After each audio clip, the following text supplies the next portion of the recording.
The Gospel of John chapter 11. Now a certain man was sick, named Lazarus, of Bethany, the town of Mary and her sister Martha. It was that Mary who anointed the Lord with ointment and wiped his feet with her hair, whose brother Lazarus was sick. Therefore his sisters sent unto him, saying, Lord, behold, he whom you love is sick. When Jesus heard that, he said, This sickness is not unto death, but for the glory of God, that the Son of God might be glorified thereby. Now Jesus loved Martha and her sister and Lazarus. When he had heard therefore that he was sick, he abode 2 days still in the same place where he was. Then after that said he to his disciples, Let us go into Judea again. His disciples said unto him, Teacher, the Jews have just sought to stone you, and go you there again? Jesus answered, Are there not 12 hours in the day? If any man walks in the day, he stumbles not, because he sees the light of this world. But if a man walks in the night, he stumbles, because there is no light in him. These things said he, and after that he said unto them, Our friend Lazarus sleeps, but I go, that I may awake him out of sleep. Then said his disciples, Lord, if he sleeps, he shall do well. However, Jesus spoke of his death, but they thought that he had spoken of taking of rest and sleep. Then said Jesus unto them plainly, Lazarus is dead, and I am glad for your sakes that I was not there, to the intent you may believe. Nevertheless, let us go unto him. Then said Thomas, who was called Didymus, unto his fellow disciples, Let us also go, that we may die with him. Then when Jesus came, he found that he had lain in the grave 4 days already. Now Bethany was near unto Jerusalem, about 15 furlongs off. And many of the Jews came to Martha and Mary to comfort them concerning their brother. Then Martha, as soon as she heard that Jesus was coming, went and met him, but Mary sat still in the house. Then said Martha unto Jesus, Lord, if you had been here, my brother would not have died. But I know that even now, whatsoever you will ask of God, God will give it to you.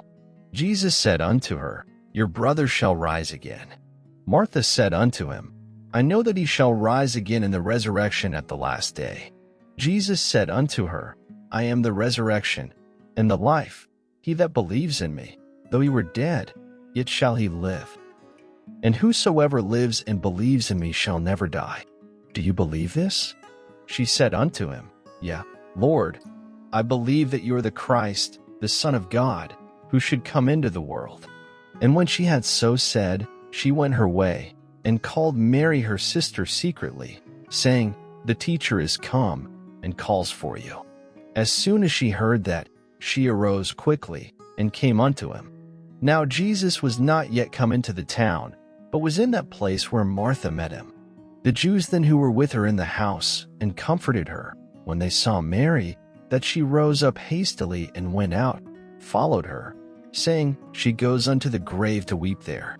Then when Mary came where Jesus was, and saw him, she fell down at his feet, saying unto him, Lord, if you had been here, my brother would not have died. When Jesus therefore saw her weeping, and the Jews also weeping who came with her, he groaned in his spirit, and was troubled, and said, Where have you laid him? They said unto him, Lord, come and see. Jesus wept. Then said the Jews, Behold how he loved him. And some of them said, Could not this man, who opened the eyes of the blind, have caused that even this man should not have died? Jesus therefore again groaning in himself came to the grave. It was a cave, and a stone lay upon it. Jesus said, Take away the stone. Martha, the sister of him that was dead, said unto him, Lord, by this time he stinks, for he has been dead 4 days. Jesus said unto her, Said I not unto you, that, if you would believe, you should see the glory of God? Then they took away the stone from the place where the dead was laid. And Jesus lifted up his eyes, and said, Father, I thank you that you have heard me. And I knew that you hear me always, but because of the people who stand by I said it, that they may believe that you have sent me. And when he thus had spoken, he cried with a loud voice, Lazarus, come forth. And he that was dead came forth, bound hand and foot with grave clothes, and his face was bound about with a cloth. Jesus said unto them, Loose him, and let him go. Then many of the Jews who came to Mary, and had seen the things which Jesus did, believed on him. But some of them went their ways to the Pharisees, and told them what things Jesus had done. Then gathered the chief priests and the Pharisees at council, and said, What do we? For this man does many miracles. If we let him thus alone, all men will believe on him, and the Romans shall come and take away both our place and nation. And one of them, named Caiaphas, being the high priest that same year, said unto them, You know nothing at all, nor consider that it is expedient for us that one man should die for the people, and that the whole nation perish not.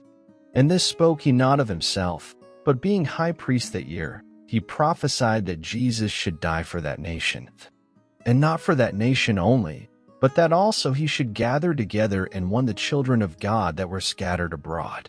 Then from that day forth they took counsel together to put him to death. Jesus therefore walked no more openly among the Jews, but went from there unto the country near to the wilderness, into a city called Ephraim, and there continued with his disciples. And the Jews' Passover was near at hand, and many went out of the country up to Jerusalem before the Passover, to purify themselves. Then sought they for Jesus, and spoke among themselves, as they stood in the temple, What think you, that he will not come to the feast? Now both the chief priests and the Pharisees had given a commandment, that, if any man knew where he was, he should show it, that they might take him.